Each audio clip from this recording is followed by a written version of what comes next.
reportage de complément d'enquête. Vincent Bolloré, un ami qui vous veut du bien, était-il diffamatoire? France Télévisions, qui l'a diffusé en 2016, ainsi que son auteur, devront en répondre devant le tribunal correctionnel de Nanterre mardi. La plainte de l'homme d'affaires, lancée contre X, avait été déposée le 6 juillet 2016 et une information judiciaire ouverte en octobre de la même année.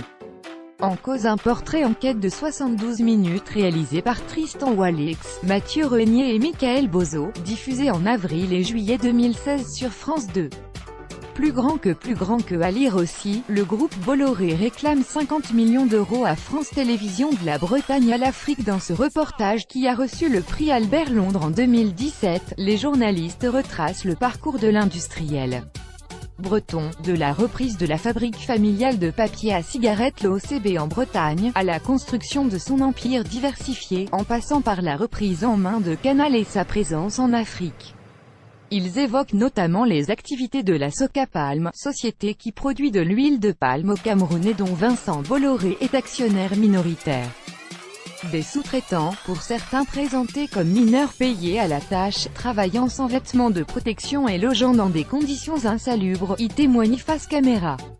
Il ne faut pas imputer à Bolloré ce qui lui est étranger, estime Olivier Baratelli, l'avocat de l'entrepreneur. Traiter un groupe de 59 000 salariés présents dans 143 pays par le prisme déformant de plantations qui appartiennent en réalité à la Socapalm, société dont l'État camerounais est actionnaire majoritaire, c'est faire une présentation tronquée, falsifiée, de la réalité, martèle le Conseil, joint par l'AFP. Mise en scène et dramatisation, on est en droit d'attendre d'un service public autre chose qu'une mise en scène et une dramatisation, estime encore l'avocat, espérant une condamnation ferme de ce travail journalistique indigne du code de déontologie des journalistes, volontairement commis de mauvaise foi, selon lui.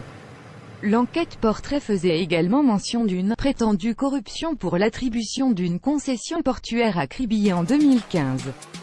De tels propos sont parfaitement inadmissibles, estime Baratelli. Juliette Félix, qui défend les intérêts de France Télévisions, vante au contraire la très grande qualité de l'enquête de Tristan Walix, dénonçant une procédure bâillon. En témoigne le montant des dommages et intérêts réclamés par Vincent Bolloré, soit 450 000 euros. Devant le tribunal de commerce de Paris, ce sont 50 millions que l'homme d'affaires a réclamé la semaine dernière dans une procédure connexe pour atteinte à ses intérêts commerciaux. La décision est attendue le 12 juin dans ce volet.